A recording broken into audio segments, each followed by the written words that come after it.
hear me?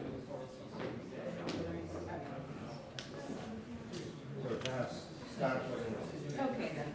So welcome everyone to our second session on the use of tafsir, Quranic exegetical materials in the Latin Christian tradition. So I'm very pleased to present our first speaker, Alexis Rivera Luque, who will be giving a paper titled Towards an Identification of the Exegetical Material Used by Robert of Ketton in his Latin translation of the Quran. Alexis Rivera Luque is a doctoral student working on his dissertation at the Freie Universitat in Berlin, and he has a kind of a solid trajectory, you know, as a young scholar working on topics related to the translation of the Quran and other Arab Islamic texts into Latin, beginning with his bachelor's thesis, which was on the El Corán Latino de Robert of Ketton, and then a master's thesis de Arábico en Latinum, traductores y traducciones en la España del siglo XII. And then he's currently also a participant in the ERC Synergy project on the European Quran, which is coordinated by Mercedes Garcia Arenal. And he also has a couple of publications to his name as well, including Translatological Remarks on Rendering the Quran into Latin, Robert of Ketton, Mark of Toledo, and Igido da Viterbo, Purposes, Theory, and Techniques, which was published as a chapter in the book The Latin Quran, 1143 to 1500, which was coordinated by Candida Ferrero Hernandez and John Tolan. And he also has a chapter on Robert of Ketton, which was published in the Encyclopedia of the Quran online in 2022. So the same thing, you know, 45 minutes altogether, but, you know, like maybe 30 minutes or so, and then leaving the rest for... Thank you very much. I'm very pleased to be here. I'm also kind of nervous. I want to thank deeply Ulises for inviting me here. And I'm deeply honored to be here among such renowned scholars. And I'm also happy to be here after the pandemic, which I hope that we fared hopefully well. And now I'm gonna present this. I hope that this will be pretty simple, straightforward. These are like the first steps in a deeper project regarding the exegetical sources that were probably used by Robert of Ketton. Of course, here I'm not giving like definite answers to any questions. At least I hope to have some conclusions that might point us like in the right direction in order to identify the sources used by Robert.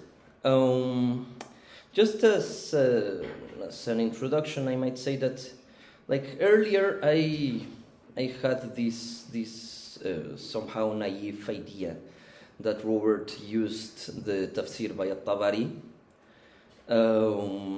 And it was only when Professor Johanna Pink pointed me to the fact that we didn't really know whether Robert used the tafsir by at-Tabari was that I said, oh dear God, she's right. We don't really, I mean, this has still to be proven. So then at that point it was that I started wondering how could we figure out what sources were used by Robert. So that's why I called this presentation like this. And this, of course, is the main question. Is it possible to identify the Quranic exegetical materials used by Robert of Ketton to inform his Latin translation of the Quran? Is it possible? Kinda. that's the first answer that I have. Indeed, we might pose some like informed guesses, but it will be tough to actually know what materials he used. We might arrive to some conclusions regarding the authors that he used, but perhaps not like we might not know ever strictly what materials he used. And you will know what I mean by that. So it's a very straightforward way in order to find what materials he used. Of course, we have to ask ourselves time-wise what materials were available to him, and also what materials were available to him in terms of space. I'm just presenting this quite quickly. I found this paper by Atay Hernandez Lopez, which was very useful in order to find out what materials were circulating in Al-Andalus. And of course, I used the Historia de los autores transmisores y transmisores andalusíes, which is like a very thorough work, and I had to somehow work my way around it. But I used these two and like joined. I would have loved to use the Diccionario de Al-Andalus, I think it's named, but unfortunately we don't have it available in Mexico, so I had to make do with what I had. So of course, the temporal limits. Obviously, Robert couldn't have used materials that were produced after he wrote his translation. That's quite obvious. So the materials had to be produced before 1142. That's pretty clear. As far as the earlier end of the time of the production of these materials, we have the 7th century, and we have this very notable work by Ibn Abbas. We have the figure of Ibn Abbas, but we don't really believe that he actually wrote anything. But I'm not saying too much about Ibn Abbas, because I hope that most of you will have very clear who he was. He has been called the father of Quranic exegesis, and he's like the foremost figure on Arabic commentaries on the Qur'an. And there's a lot to say about Ibn Abbas.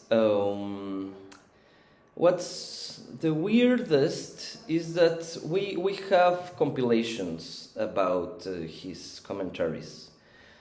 He probably didn't author anything related like a formal tafsir, because you should also be very aware about the problems regarding the consolidation of Quranic commentary in the first centuries, and Ibn Abbas, he just was probably commentating on the Quran orally, and later we have a bunch of compilations of his sayings regarding Quranic commentary. You should also be very aware that the consolidation of the science of tafsir came just afterwards. Like in the beginning, it's very difficult to differentiate between grammatical commentaries and there are a bunch of sciences, the ilm al-nasikh wal-mansukh, and there are many things that somehow are touching the areas related to tafsir, but the consolidation came only afterwards. But anyway, just to say this very clearly, of course, like the materials that he could have used, they could have come from the earliest end of the Islamic period, that is the 7th century, and most particularly the figure of Ibn Abbas, up until the 12th century. So that's something that we can have very, very clear, of course. I have this list that I made based on the paper by Aday Hernandez Lopez, and also like checking this is, you might see that some things are incomplete and you can't really read some of them, just like in the 10 even Barrajan, but this will be made clear afterwards. So yeah, I made this list based on Hernandez Lopez paper, just trying to have a broad picture of what materials could have been available for Robert. Again, we have at first Ibn Abbas, but we don't have any titles because Ibn Abbas didn't really author anything.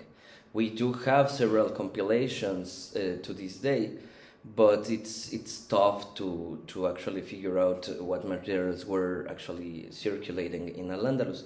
In the Hatta, this Historia de los Autores y Transmisores Andalusíes, we have a bunch of texts attributed to Ibn Abbas. They are quite a lot, and it is difficult actually to figure out what materials are extant, to find them. It's quite tricky to work with Ibn Abbas. With the second one, with Waqi bin al-Jarrah, yes, it's also the thing. Like in the Hatta, we have several times like mentioned this Tafsir al-Qur'an, which is also very tricky. I mean, many authors are attributed a Tafsir al-Qur'an, which is, I mean, obviously it's very clear that, I don't know, these books might have not had a proper title. Someone else read them and noticed that they were a tafsir, and they just gave the name Tafsir al-Qur'an because it was a Tafsir al-Qur'an. So there's an issue with this Tafsir al-Qur'an, and I mention this because, as you might see, like in Waqi bin al-Jarrah is attributed a Tafsir al-Qur'an. Al-Hawari, the fifth one, is also attributed a Tafsir al-Qur'an. Even Habib, like the Hatta says that he is attributed Kutub fi Tafsir al-Qur'an. So, you know, even Makhlad and so on and so forth. We find this several times. I didn't expect actually to talk about each and every one of them. We have this tafsir by Yahya bin Salam, who is attributed this Mukhtasar tafsir Yahya bin Salam, which I believe someone will speak about the tafsir by Ibn Nabi Zamanin. So which this Mukhtasar is the one that was transmitted by Ibn Nabi Zamanin. So yeah, and it's notable that we have this Mukhtasar, because of course many of these works weren't transmitted in their full form, but were transmitted only in abridgments. So there's that. So anyway, we have these authors, which were the ones that were compiled by Hernandez Lopez, which were probably available for him. We have this thing. I forgot to say this. Like, there's this one by Waqi bin al-Jarrah, but I didn't really find editions of his work. I did find this edition by Al-Qurashi and Buqis, both of which were produced in the University Al-Qura in Saudi Arabia, and these editions are interesting because they resort to an early technique whereby you would just look for references on a certain author provided by other authors. So they are like sort of artificial compilations of sayings. But anyway, we do have this. And then, like in the very end, I have this by Ibn Barrajan, Zamakhshari, Ibn Atiyah, and Ibn al-Arabi. And I put them in gray because, at least to this point, I don't really believe that they were available for Robert, but this we will have to see. Again, this is also very, very, very provisional. And I'm not saying that they weren't available to Robert. They might have been, but I don't find it likely that they were available, and I will explain why. This is a statement by Professor Julio Samson. He said this in the context of scientific books, but I do not see why this couldn't be applied also to religious books. So basically, he has this idea that Eastern scientific books written after 950 AD only exceptionally reached the great cities of the Tawaif kingdoms. As a consequence, Eastern books translated into Latin or Castilian in the 12th and 13th centuries were usually written before 950. Later Arabic sources were local Andalusi productions. And of course, he studies, for example, the books that were present in this book called Al-Istiqmal, this sort of mathematical encyclopedia produced by one of the Abu Hud of Saragossa, and he finds that indeed that among the sources of Al-Istiqmal there is only one book produced after 950. So it seems likely that well, for him it seems likely, for that and other reasons, that books, scientific books, didn't reach Al-Andalus. Scientific books produced after this date didn't reach Al-Andalus ever. So again, I don't see any reason why this didn't happen also with religious books, but this is not the only reason why I don't think that Robert didn't have access to books produced afterwards. We also have this. We also have this. We know that the materials used by the translators of the Corpus Islamo-Latinum, of course, the translators of the Corpus Islamo-Latinum, this corpus of translations produced by the translators hired by Peter the Venerable.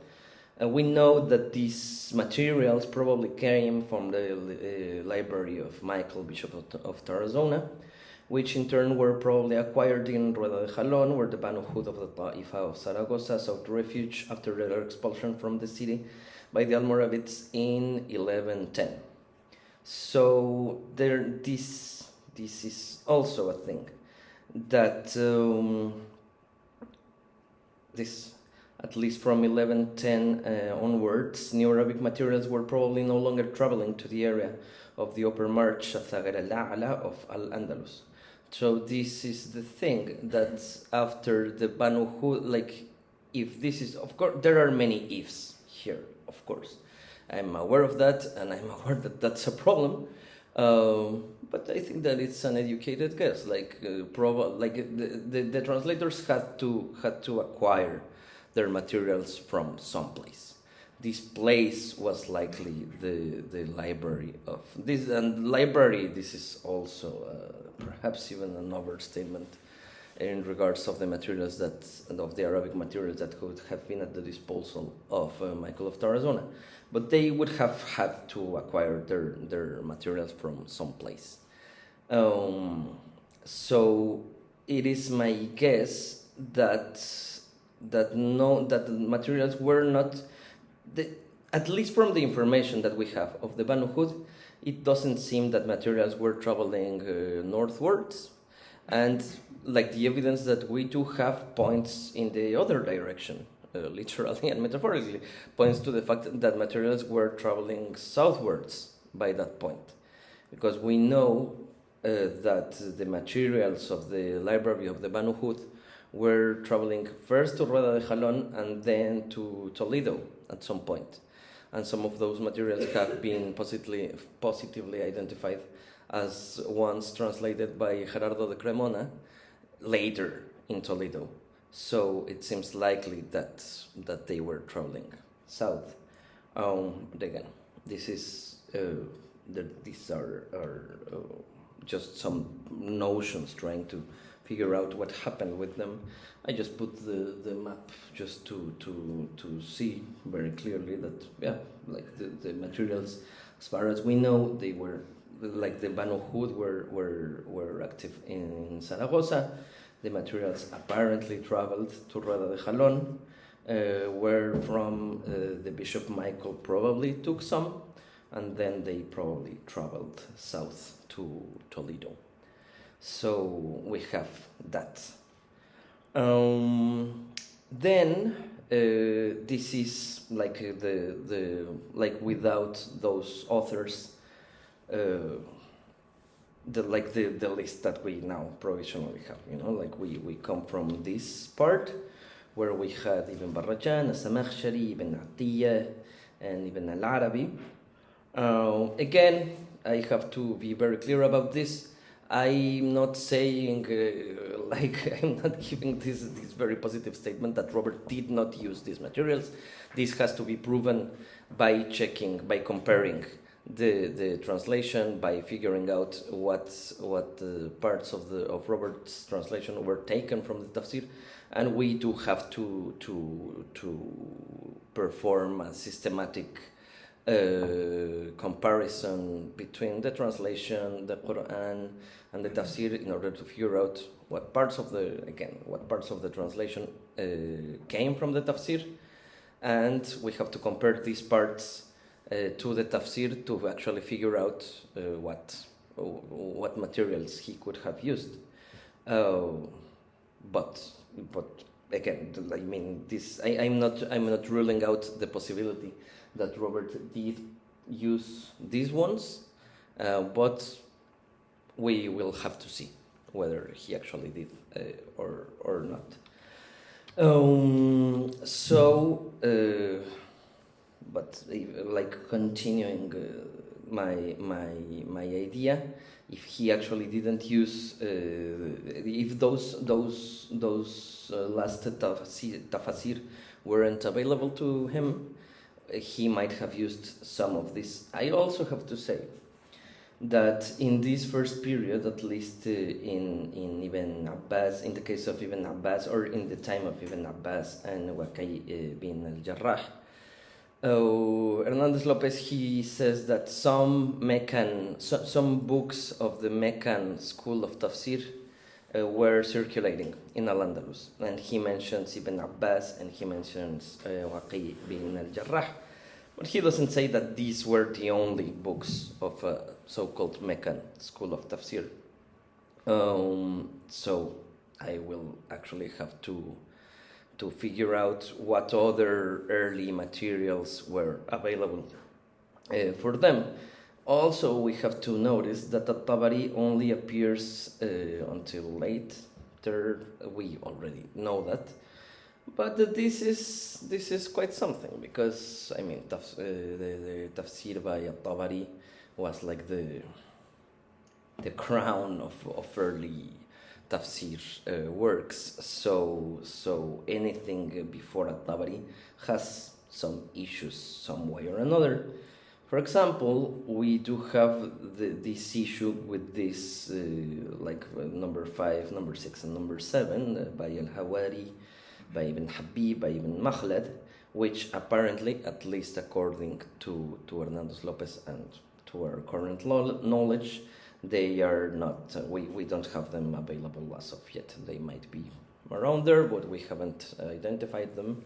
So this is other issue, that the possibility that he could have used materials that aren't really available for us at this point in time. So unfortunately, I couldn't perform any analysis related to Al-Hawari and Ibn Habib or Ibn Makhlad. So there's this issue. So we end up with this list. Again, this is me trying to scheme the list and trying to take out what, like, the materials that could have or could have not been used by Robert. So we have these ones. we have this Waqi bin al-Jarrah thing that we don't really know what form it could have had back in that day. Again, I didn't find anything, some like proper edition of this tafsir or some compilation or something like that, because like, I mean, for Ibn Abbas, if you like look out in the internet, you will find several editions attributed and called like Tafsir Ibn Abbas. You will find, if not several, you will find some. For Waqi bin al-Jarrah, after looking for it, I only found these ones. The one by al-Qurashi and the one by Buqis. Which is interesting. It's interesting to say that the one by al-Qurashi goes from Surah al-Fatiha to Surah al-Kahf, I think it is, and I think this 67 is Surah al-Mulk, if I'm not mistaken, to the end of the Quran. So we have a gap here between al-Qurashi and Buqis, and both of these works were produced again in the University of al-Qur'a.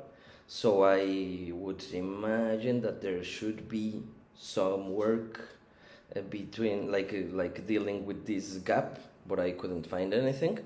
So I'm still in the lookout. For Yahya bin Salam, there are again many transmissions of this tafsir, at least in the Hatta. One of them is this Mukhtasar Tafsir Yahya bin Salam, which was transmitted by Ibn Nabi Zamanin. And I found this edition, by Ukasha and Al-Kanz, which appears in 5 volumes. Then appears this one, the tafsir by Abdul Razak al-Zan'ani. Again, we here have the edition. We have the Tabari one, like the most famous one, and this one by Al-Naqash, which I only found in this manuscript, the manuscript number 40 of the Hassan Husni Pasha collection of the Suleymaniye library, and I couldn't find any more modern edition. And it's not like the manuscript is not that long. If I'm not mistaken, it should have like around 200 pages, if I'm not mistaken. It's really not that long. So, and it doesn't really appear to be a complete tafsir of like the whole Quran, but it's something. I also have to present here the question of the length of some of these books, because imagine that Robert used the tafsir by At-Tabari, and this is a question that I ask you as an audience. I haven't ever seen a manuscript of the tafsir by At-Tabari, but I guess it's not a manuscript. I'm not sure how it is presented like in the early sources, but come on, like in the modern edition, it's 26 volumes of the tafsir. So how was it like in the early times? David mentioned the 900 and whatever copies of At-Tabari in the Fatimid library.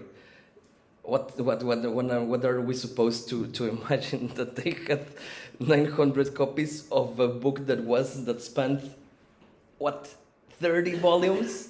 So these are things that we don't really ask ourselves, or at least I don't ask myself these very frequently. So what was I supposed to think? That Robert consulted like the whole 26 volumes of the Tafsir At-Tabari? Because Robert wasn't probably translating at the library. So it seems, I won't expand on this, but it seems that they took the books and translated elsewhere. So what are we supposed to think? That he had the Quran and a bunch of books, and he was, it's really difficult. So my point is that it's probable that they used at least an abridgment or something shorter, that was more easy to handle. So this is like the only proper dive into the materials per se. I was like, okay, so how should I tackle this thing of what materials he used? So I did this it's very simple. It's this very commonly analyzed part of the Quran, the 31st ayah of Surat Yusuf, the one that is translated, it says, as you see here, فَلَمَّا رَأَيْنَهُ أَكْبَرْنَهُ. This very famous part where the Quran says that the women praised Joseph for his beauty. And then, so when they saw Yusuf, they deemed him great. And Robert of Ketton translates Quo viso omnes menstruate sunt, which is very famous because it goes a long way in translating Akbarnahu by menstruate sunt. So when they saw him, they saw him, they menstruated.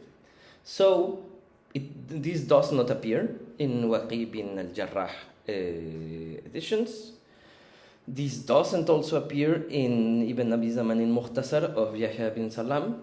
This also does not appear in Abdul Razak az-Zan'ani, but it does appear in At-Tabari, and it does appear in An-Naqash. So we might as well do this with every other passage and with a bunch of tafsir in order to figure out what material he used. I just put here, just for the sake of seeing a manuscript, this manuscript, the Sulaymaniye one, and there you can see, right? I mean, where's this thing? So, Al-Akbarnahu Hedna, right? So they deemed him great, and they menstruated. So there's that. Do we have conclusions? Sort of. It is likely that the Quranic exegetical materials used by Robert of Ketton to produce his Latin translations of the Quran were produced not later than the second half of the 10th century. The results so far point out to Robert may be using tafsirs by At-Tabari or An-Naqash. This is very, very preliminary. These are some very basic conclusions. They are just some ideas that I'm working with right now. They might be wrong. I might have to change them. But again, this was the point of the title of the presentation. We are working towards that conclusions. So, yeah, that's it. Thank you.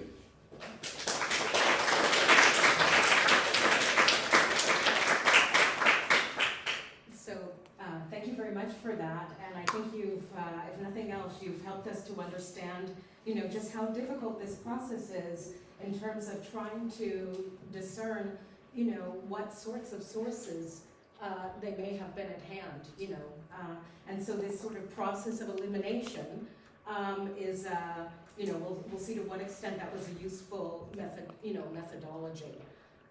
So I think the best thing to do is maybe to open up the floor now to questions or comments on this. We can say maybe tap a little bit on the mic before speaking, because I was told the first part of the question is not heard because it takes a while to connect. Hello? Yes. Thanks for this very interesting presentation, Alexis. It's a big project you're launched on, and not an easy one. I thought your observation about whether he could have consulted a Tabari was very interesting, because it would have been. It's interesting to imagine what circumstances he could have had access to such a large commentary, especially bearing in mind where he's working and all of that. Although I tend to think that, because I think that tafsirs are still available in the early 13th century in northern Spain, or at least in Toledo and other places, that there were more of these around than we imagine, because they're just sort of core Islamic texts. But it's still interesting to think of what circumstances under which you could have consulted such a vast work. And as you were speaking, I was thinking more and more that having recently just acquired a copy of Ibn Abi Zamanin, I've been thinking more and more that it must have been a tafsir like that he used, because the kind of information it provides in very easily discoverable, findable circumstances, it seems to be the kind of thing that Robert was using. But then you gave the example that in the famous verse, Menstruant Jesunt, he doesn't, Ibn Abi Zamanin doesn't have it. But, so I think you're doing the right thing. I think it's going to be a very slow process. And then in that connection, I will ask a question and shut my own mouth.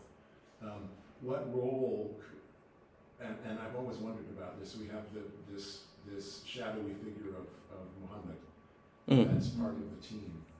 And and I guess I've said in print more than once that he could have been consulting tafsirs directly, or Muhammad as an informant, or both. I think all of those scenarios are imaginable. What are your thoughts about maybe it's Muhammad that's over his shoulder telling him giving him this information about how the Quran is read? Yeah, I mean, you're poking at a difficult point for sure. This Muhammad, again, as you said, is very shadowy. I don't really know what to do about him. I think that the part where Peter the Venerable speaks about Muhammad is very. It's weird. It's sort of obscure, because, like, for example, I do remember that Peter says that Muhammad was helping them to improve their translations, but we do know that I'm not sure whether he actually was doing that. When I wrote this entry for the encyclopedia, I thought that it was like the most sort of safe assumption was that this Muhammad was perhaps handing them the manuscripts, but this idea that you're giving, it's also very likely that, as you very well suggested, that might have been that this Muhammad might have just been whispering some stuff to Robert. That's very likely, of course. This Muhammad, if he actually did this all through the Quran, then what was his role? Was this Muhammad always present with Robert, and at every point during the translation was he giving him some advice? Might be, but I find it somehow difficult. What I didn't mention is that when I compared some other parts of the Surat Yusuf with the tafsir, it was interesting that every other part that seemed to come from a tafsir was in At-Tabari. There wasn't any part that was not in Tabari, at least in the fragment that I consulted. Like regarding the first part of your comment, because of course, I am guessing that if anything, he should have consulted Mukhtasar or something like that. So yeah, just to be very clear, it is possible that this sort of Shawdawi Muhammad, whom we would have to research more, could have been somehow saying some stuff to Robert. And it is also, again, quite likely that it was like a shorter version, or a shorter, like, sort of manual or commentary that he was using. So yeah, but this idea of Muhammad, this time I ruled it out, but I think that I would really have to pay more attention to it. Fortunately, we don't really have sources for him, but it has to be considered, definitely. Thank you.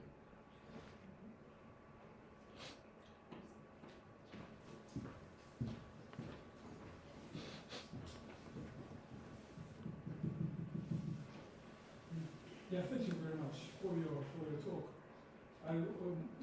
spoke about these manuscripts that he could have consulted in relating to particular places and particular people. Did you also, I don't know, did you also consider the possibility that Mudeja's would have in their possession this kind of manuscripts at that period? And did you consider that? I know it's very early, and I think most Mudeja Arabic manuscripts date from a later period slightly, but because I think perhaps not directly, but in any case this needs to be considered before you decide that these were these particular manuscripts. That's my question. For sure. I mean, yeah, that's another issue. that manuscripts didn't have to come necessarily from Michael of Tarazona or from a well-recognized library. Indeed, that might be the case for sure. But I don't know. I just find it. I don't really know. I mean, I did consider it for the time being. I didn't actually. I didn't actually like pay attention to it very closely, but yeah, that's also a thing, and I think that this would like to go in that direction for this research at least. This would warrant to visit archives, of course, and to look out for some manuscripts, some tafasir that might not have been as of yet edited, just to see what was going on there. So for sure. And now that I'm remembering somehow, going back to Professor Berman's idea. I think that certain I don't know, certain books might have been I don't know, just like circulating in very small areas later on. Like, I mean, some books might have actually traversed north at some point, even earlier in time. So some books that were produced in the southern areas, perhaps in Toledo, probably could also have, like, we could visit archives with southern materials that might have been produced or might have circulated in the northern peninsula. So, but yes, I mean, this is something that has to be considered, of course, for sure. Okay. All right. So this will be I think maybe will this be the last question, do you think? Yeah. Okay. So I was wondering, it's a bit like the question of Muhammad.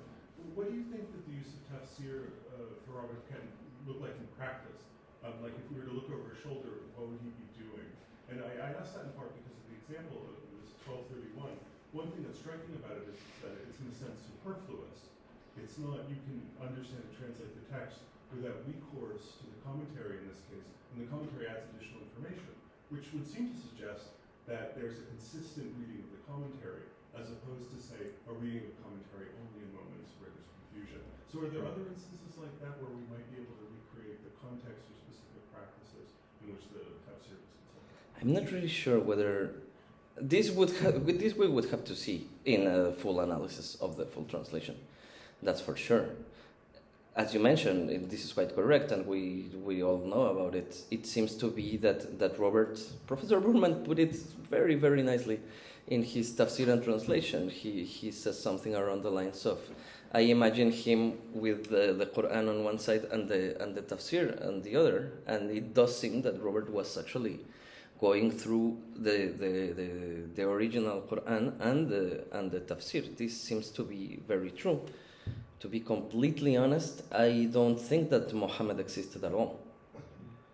And this is an idea that Margarita Castells put forward in her dissertation. She also, at least at that point, she didn't believe that this Muhammad actually existed. And I do not really believe that this Muhammad existed. And if he did exist, I think that he existed only as a means to acquire the manuscripts, because also this, if I'm not mistaken, Peter the Venerable states that they, like in the part where he mentions Muhammad, he says that they went to the library to get some books. So to be honest, I don't really think that he existed. But who knows? He might have existed. I don't really want to say that Peter the Venerable was a liar, because he probably also wasn't. I don't really think that he was making stuff up. But what his role was, it's difficult to ascertain. Mostly because we don't really have that many references to him. We only have one, actually. So it's quite a pickle there. Very good. So thank you very much Thank you. for your presentation. Cheers. Yeah.